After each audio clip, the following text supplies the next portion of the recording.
What's up, everybody? This is Ed from This Day in Metal, and today I'm joined by Tom Angelripper, bassist and vocalist for German thrash titan Sodom, who are due to release their 17th studio album titled The Arsonist on June 27th through Steamhammer SPV. What's going on, Tom? How's it going today? I had a couple of interviews today, and yes, all the time. And I got my first copy in my hands. Oh, very nice. Yeah, Look at that. That album art is really something. I mean, and yes, all of your album, all of the albums that Sodom have put out have had incredible artwork. yeah. It's There's something always a special day for me, after all the work we've done, and you hold it in your own hands, and especially the vinyl one. Well, yeah, it's always nice to have the physical media. Yes, yes. I really enjoy, I got also CDs, but I have my record player at home, when I listen to the music, always get the vinyls. Yeah, no, I'm a bit of a fan myself. I mean, if you could see behind me, a little bit of the fan of physical media. All right. Mhm. Yeah, so it's very cool that you have the fruits of your labor. You were holding it in your hand, the actual copy of the vinyl. It's been a long road to get there, right? So first and foremost, we're here to talk about the new record. Can you tell me a bit about the writing process for it? And now I actually wrote how you feel about the finished product. You were actually holding it in your hand. So how do you feel about the finished product now that you're holding it in your hands? I'm really happy. After all the work, you have to know that the latest release, Genesis 19, is 5 years ago. And that was the time when the Corona was. Yeah. And after Corona, and during the Corona times, we have a lot of time for writing songs because we did touring and we played on festivals around. But after the Genesis 19 release, we've been a lot of busy on the tour. Hmm. But when we have time, we always start writing new songs. We always, when we have free time, we have those concerts and ever. We met in the rehearsal rooms, start writing songs. Guitar players came up with ideas for new riffs and new songs. But we always put everything together in a rehearsal room and arrange the song because I'm a singer in a band. I have to put my lyrics on it. But there's a special time period when we start writing songs. We always came up with ideas for songs. Yeah, I was reading something that said that everybody kind of contributed in their own way, but whether it was you or Blackfire or the other members, like it was coming from everybody brought a different piece to it. So it was kind of even the drummer I was reading was doing some kind, writing Yes. riffs and contributing. So that kind Yeah, of that's something new because the Todd is a drummer, but he's also a good guitarist. What yeah. a lot So of that people don't know. And he came up with a couple of, I think there were on the new album, there were 5 songs written by Tony and the other from by Frank Blackfire and York. And that makes it so colorful because, Frank Blackfire has his own style writing riffs. He's playing the old school thrash riffs like Agent Orange. York came up with more epic metal sound. And Tony's coming from a black and death metal scene. So he has another input when he got start writing songs. But it doesn't matter who's gonna write a song. If it's a good song and we keep the Sodom trademarks in it. And I put my vocals on it. It's a Sodom song. We never look what other bands do. There Mhm. is no special way we're gonna do songs. Because we are just a metal band. I think Sodom is not a typical thrash metal band. We are coming from a black metal scene in the beginning. So if it's a good song, I don't mind what kind of music it is. It is a good song or not. And then we decided to put this on the album and record it. Yeah, I did mention thrash in the intro just because I think thrash is what you're most commonly associated with, but you guys really your feet are in black metal and thrash metal and death metal. You kind of blend all of it. It's just a very unique style that, Mm. comes together even within one album. Like listening to this album, those styles come through in sometimes from song to song and sometimes within one song. Which is crazy Yeah, to there me. is a lot of melodic stuff also in it. The guitar Yeah. solos. Why not? You can play heavy music, but use also melodies in the songs and the guitar solos. It doesn't matter. If my favorite bands like Venom in the beginning, they also have melodic guitars in it. Yeah. But it was blowing up by Kronos and the bass sound and the vocals and everything. I never mind if it's a good. It's very important for a solo song to get a good chorus line in the end. And that's what we did all the albums before. We always try to get a catchy song. you listen once and twice and never forget it, you know, and that is very important. Yeah, and I think that's a good way to describe the songs that you've come up with here for this album, for the Arsonist. Now we were talking about, how everyone kind of contributed riffs and hooks, but you're the primary lyricist, and Yes. you tend to write about, war themes. Like, where do you draw inspiration from that? Because for the first single, Battle of Harvest Moon, I'm based in the United States, and I didn't know about that from the Vietnam War. So like where do you get these inspirations and things for the songs and the I'm, lyrics? I'm always interested in history, you know. But my biggest inspiration is just alive, you know, when I look TV shows or getting the newspaper articles, you know. I want to describe the big war, you know, and I don't want to describe the big politics behind, you know. And it's just a small, the Battle of Harvest Moon was just one battle from the Vietnam War, you know. Mhm. And I like the song title is really catchy and also the song, you know. The song is Um, catchy too, yes. and that's it's something I'm always interested in, you know. It's like a song like, for example, Tepiphobia, you know, it's about a soldier who was fighting in World War I, and he was scared that grenades exploding next close to him, so he got buried by all the debris coming Hmm. down, you know. And that is a war the soldiers fighting, the small war, the personal war of a soldier, you know. What I'm interested. I never described the big war, and I don't have any ideas to stop all the shit what is going on Yeah. outside, you know. And I don't want to tell the people who's the good or bad one in this battle, in this war, you know. I just described how a soldier feel when he's fighting in the front line, for Yeah, example. kind of like the human experience of having to be put into a situation like that, which is, uncommon to a lot of people. Yeah, and Tapephobia is something once it's a horrible, you know, if you get buried alive, Yeah. you know. And that is a small thing. I always try to find song titles we never used before, you know, Hmm. which is really hard to find when At this you point, yeah, 17 albums worth. yes. And for example, the song, the album title, the Arsonist, you know, I I supposed to call the album The Shadowland, you know. Hmm. And my guitarist said there was another band, they had an album called Shadowland, so it's gone, you know. And I How'd you always set? try to find words. And tapiphobia, for example, is what nobody knows what it is. You know, it's coming from the Greece. It was used in England in World War I. You know, Yeah, I was unfamiliar with that term too. I also had to look it up in order to figure that out. How did you settle on the Arsonist then if you couldn't use the original title? sorry. How did you settle on using the Arsonist as the title if you couldn't use the original title you had in mind for the record? I decided that sometime together with the artist, you know, the cover artist, and Hmm. I'm working with him together for I think about 2 years before it was finished, you know. And he came always up with ideas, and he did some sketches, some scribbles, you know, and he was really inspired by the music. He told me if you have any lyrics or any songs, you maybe from a rehearsal or whatever, you know, you gotta send me because I need inspirations, you know. And I have a couple of other album titles, and he said the Arsonist is a very good title for it, you know, Hmm. because you want to see the very peaceful situation with the soldier and the arsonist above, you know, he gonna set the world on fire. He Hmm. destroy everything, you know. And so he came up with the idea, okay, I think the arsonist sometimes very grippy and it fits to the cover. You know. Okay. Very nice. So we talked a little bit before about you mentioned Venom. I know they were a big influence on you when you started. I want to talk about your vocals on the album because we were talking about how, the songs kind of shift between different styles. I've seen in the media, like Lemmy was a big influence, Tom Araya, but you have your own distinct style at this point. I mean, you've been at this for so long.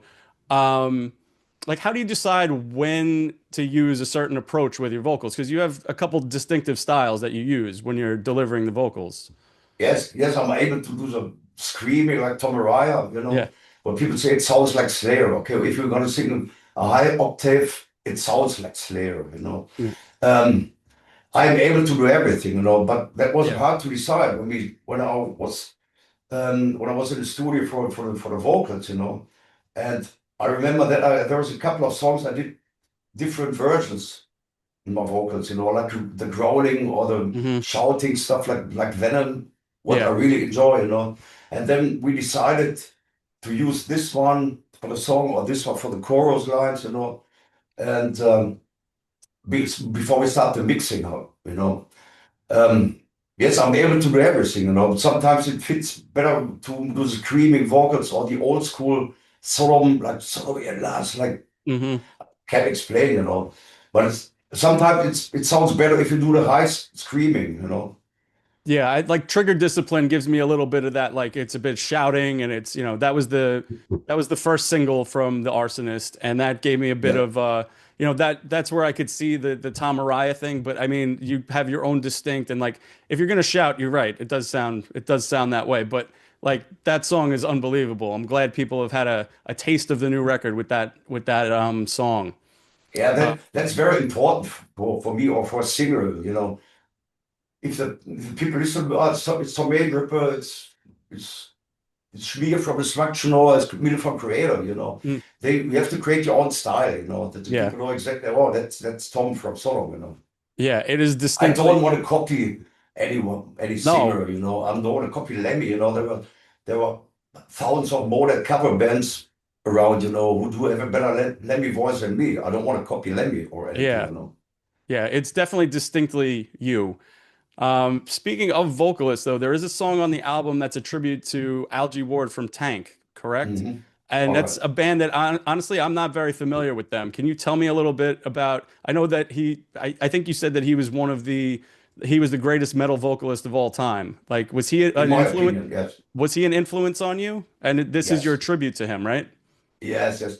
Um, he was a big, I know everybody know I'm a big Lemmy Kronos fan and all the bands, But Hmm. Tank always had something special. I like the melodic vocals from Algy Ward, and the bass also the kind of, he was playing bass, Uh-huh. And when I got the first Tank record, that was Field Sounds of Hades back in 80, Hmm. I said, that is a band. That is something I really, really enjoy, And I met this guy a couple of times. The first time we played in England in 87, we had a small UK tour.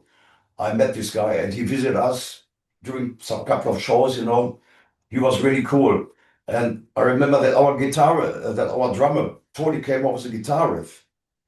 And I told him that sounds like an old Tank song, And he said, I don't know all the Tank stuff, I said, keep it. I'm going to write a song about Algy Ward, Hmm. And, Algy Ward, he died very early in a very tragic way, I don't want to, I don't want to set him as a big hero, but he has a big impact in the scene in the 80s, And he was my personal preference, Yeah. But in the end, it's like the Witchhunter song, they died too early because of alcohol abuse, drug abuse, whatever, And that's what I want to tell. I lost a lot of good friends because of abuse. And Yeah, sadly, that's an all too common theme, I feel like, in a lot of, musical scenes and metal too. But yeah, you mentioned the Witch Hunter. I saw you guys released a lyric video with old footage of Witch Hunter, Christian Dudek, who was your former drummer, playing drums, like backstage outtakes. Just tell me what it was like writing that song for him, and take me inside the lyrics a little bit, because I know you were saying about Algie, you don't want to glorify it, you kind of want to just present it for what it is. So yes, what were you trying to convey with that song? That was the second single, I believe. the second one, yeah, because Witchhunter's always present, and my drummer Tony is a big Witchhunter fan, Hmm. Especially when we re-recorded the older material for the 40 years album, Hmm. anniversary album, We listened to all the stuff like Obsessed by Cruelty and the Sound of Evil, and it was really funny, because Chris was a real chaotic drummer, Hmm. but Tony told me, but he created an own style. That is very important, And Tony tried to combine the chaotic Witch Hunter style with a more accuracy and modern drumming, Hmm. nowadays, But Witch Hunter, he's always present, who he was my best friend in the 80s. When we started the band together, he's always present. When we're gonna do a live show, whatever, we're gonna play a lot of songs of Witch Hunter. Um, Last year we released Tapping the Vein, which was the last official album with Chris Witch Yeah. Hunter, He's always present, And it's the same like on LG. What I don't want to, he had a big impact on the drummer scene in the 80s and the music scene, but his end, that was his problem was the alcohol. That what I tried to describe in the lyrics. And but he's never been forgotten. When all the time when we play something, when we got to rehearse, Witchhunters present. The Yeah. spirit and the magic of this guy is always there. He was such a big part of the band, especially on those early albums, and even that's touching. I mean, was it cathartic in a way? Like, was it a release of some emotions when you wrote that Yes, song? yes. It's Yeah. especially when he died. I know we recorded the final song of Evil a couple of years ago. Hmm. With a couple of other songs from the 80s, from this in the Son of Evil era. And when he recorded the drums on it, I know this guy, he has a lot of problems. Mm. I realized, and then we been in South America. I get a phone call from a friend of mine, Witchhunter. He died. Mm. Yes, but he was a nice guy. He was the problem with the alcohol. That is always a problem, with a lot of musicians. That he don't never take drugs, whatever, just drinking too Yeah. much every day. Well, it's a shame. And then So I came up with the idea of just writing a song about Witch Hunter. yeah, well, it's great that you were able to pay tribute to him that way. The lyric video that you guys released was awesome. Just getting a chance to see like some of those like behind the scenes moments and like seeing like his personality and things like that. So Yeah, that's it's important to say because I'm not a big fan of lyric videos. no, no, I don't know why. Um, and then I asked who I'm in contact with Andy Brings, who played in '92 till yeah, '94 in a band. yeah, he And made he it had a right. lot of material because he Yeah, always had a camcorder, uh-huh, filming everything and make a lot of pictures. And I asked him to make a kind of lyric video just with real material. yeah, That makes sense. But making a lyric video with all the digital stuff, I never understand, why hmm they're gonna do it. But this is really something special. It's like a video clip, and the song, you listen to the song and see the witch hunter pictures and movies. yeah. In that context, it makes sense to do it, I'd say. So you mentioned "Obsessed by Cruelty," which is the first album that Sodom ever released. That turned out to be a big influence on bands in Norway, like Mayhem, Burzum, like that whole scene. Yes. And Death Like Silence Productions was actually named after the second song on the album. That Yes. was by Yes. Euronymous from Mayhem. Mm. Um, that scene was kind of big in the second wave of black metal, like after bands like, Venom, you guys. What was it like? I mean, that's a controversial scene too. I mean, like, how does it feel to have been influential to those groups that became so integral to that second wave? I remember last year my guitarist York, he visited the rehearsal room it's outside in the forest where Mayhem had the rehearsal room. Okay. And that's the same player where Dead shoot himself. Yeah. And there was a big war. There was scratching in Sodom, Obsessed by Cruelty, and some other stuff from the Obsessed by Cruelty lyrics. He was a big fan of this album. And Yeah. I know this album, I don't know why, because this album is so chaotic. Yeah. Um, and we recorded this album twice because of the bad sound quality of the first one. And but and this guy who painted this cover, he also did some Mayhem covers. Yeah. You know, and he told me Obsessed by Cruelty is his favorite all-time album. This is a holy grail. That's got to be flattering. And I was talking to him, okay, when we were in the studio with Obsessed by Cruelty recording, nobody told us to tune the guitars before recording. Or playing in the timing, the drumming, no, because we were drunk all the time. Yeah. But especially the way it was recorded, the way the band acted in this time. This is really interesting for some metal fan or some black metal fans. I don't know, but I know it's and all the song titles from Obsessed by Cruelty, like I said, Death Like Silence. Hmm. There was also Luke Maron company, whatever. They used all the song titles for it, because Yeah. this was something special. I like this album. And we talked for a re-release for this album in the next couple of 2 years, maybe. Because I want to make a box set Obsessed by Cruelty with both records in, we have some live material, we have some rehearsal material, and putting a big box set together, you know. Yeah. That's my dream, but we have to talk to the BMG because BMG gets a whole back catalog from SPV, and they Okay. make the re-release. We talk about the Get What You Deserve re-release in next year, maybe. Okay, I'm gonna be on the lookout for that. I mean, did you ever get to did you ever get to meet any of the members of those bands that they would come up to you and tell you what an influence it was? That album? Yes, yeah, because I know the main guys, you know. For example, there were other bands. We always talk, especially when we're going to play in Scandinavia, you know, and Sweden, Norway, wherever, you know. Hmm. We always talk about this album, you know. And they told me this album had a really big, because that was different to Venom or different to Battery, for example, you know, because Yeah. there was something new. Uh, There was a kind of black metal, maybe that was, nobody talk about thrash metal in these times, you know. Yeah. But I realized that we created something brand new in these times. Yeah, It absolutely. doesn't matter, is it good music or bad, or is it guitar tunes or not, you know, that's not it's not the point, you know, but this album was really something special.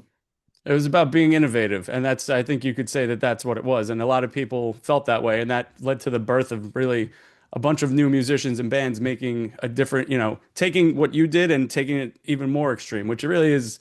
I feel like Yeah, but that happens so much some in fans metal. were disappointed when we released Persecution Mania, the next release, you know, because Yeah. this was something completely different, you know. We had a Yeah. producer who gonna help us, you know. We had something. We tuned our guitars, you know. How could you? How So could you? that was for me that was a big step from Obsessed to Persecution Mania, because when Persecution Mania came out, we get very good reviews, especially US America, worldwide, you know. Hmm. And then we start being a part of the international metal scene, you know. Yeah, that But I understand what people think about Obsessed by Cruelty, you know, that I realize this. Yeah, well, I was gonna actually ask about Persecution Mania because that you kind of changed it up there, and you spoke about actually tuning the guitars, which is important, or maybe not. Who knows? I don't know. But that you shifted in the writing too, like how Obsessed by Cruelty was more into the occult. You were into like Aleister Crowley a little bit. I read a quote, and then it became the more traditional, like war, political, and even like death metal gore type lyrics that you did on something like Tapping the Vein. Like, Mhm. why did you make that shift? I, don't- I don't know. You know, you're right. I was really interested in Aleister Crowley stuff, you know. But in the end, you know, if I had lot of books of him, you know. But if you're gonna read all the stuff, you know, you get sick in the brain, you know. So I Hmm. stopped doing the satanic things, you know. Yeah. That was my personal decision to just to make regular songs about the real life, you know. Hmm. I don't know because I changed my mind in these times, you know. Okay. Well, I think it worked out But the either big way. difference is also that we had when we recorded Obsessed, we had no producer. The first record was recorded by Horst Müller, you know. And he never mind. I'm just engineer. You gotta play your music and I gotta record it. I don't want to help you, you know. I don't want to produce. And Harris, when we make the Persecution Media album, he was a fourth band member, you know. He told us, don't drink so much, you know. We gotta record an album, you know. And I have to give the master to the record company, and they have to be satisfied. I get money for it. Yeah. So we have to work more professional on these songs, you know. Okay. All right. Well, thank you for taking me through that. And I think that is good advice that he gave you. So just to kind of wrap up, the story goes that when you were originally starting to play music, right, were you working in coal mines Mhm. in Germany? And so that was your way of like kind of getting out of that, finding another path, right? So looking back more than 40 years later now, and after influencing countless death, thrash, and black metal bands that came after you, and continuing to produce high quality material like you're putting out with the Arsonist, what are you most proud of in terms of, you and the band's accomplishments in your musical career? I don't want to can tell you that I'm proud, you know, that I think there is no other guy who made recorded more albums than me. You might have the record. I had a couple of side projects I did, you know. Yes, yeah. And some people say, oh, you were lucky, you get a record deal, you know. I think this is a result of hard working, man, you know. Hmm. You know, I'm working all the time for the band, you know, to get a good product out, you know. I know before you and came on, you said you don't get a day off. never, Never. never. And I think it's yeah, just I work a lot of on the stuff, and I'm not proud of it. I know that we are really lucky that we have so much fans, Hmm. because there was never any dictations from record companies, change the music, doing this, doing that. I don't want, especially especially in the 90s where a lot of bands changed their music. Hmm. We never. We released the heaviest solo albums ever, like Get What You Deserve from Masquerade in Blood, for example. Yeah. And that is the main point is do what you want, do what you like to do, with Yeah. no dictation from outside. And if you do if you're gonna do this in this way and you have a lot of fans, they keep with you and they support you all the time. That is the best that can happen. And I Absolutely. just want to thank to the fans because they supported at the band about 4 decades. Yeah, that's a long time That's to what a lot be of rock active. stars always forget. They gotta pay the price. They're gonna buy the album, they're gonna buy the merchandise coming out, they're gonna pay the tickets when we play shows. They keep the band alive. Absolutely. That's and I think more artists should feel that way. Not in the metal world, but I think in general, more artists should Yeah, be and thinking especially that way. the That's so-called rock stars, all yeah. around. The fans are an important piece of it. And as a fan of your band, to you, I want to thank you for taking the time to speak with me about this new album. It's been great discussing it. Some things from Thank history you. with Sodom. The first two singles from The Arsonist are out now on all major streaming platforms. The album comes out on June 27th on Steamhammer SPV on CD, vinyl, and digital. But as we said, we prefer the physical copies. Um, Yes. you can pre-order it through Steamhammer's website with exclusive bundle options right now. Tom, thank you for taking the time to speak with me. I can't wait for the rest of your fans around the world to hear the new record, and best of luck with everything moving forward. All right, thanks, my friend. Take care, all right? Absolutely. Thanks so much for doing this. Bye bye.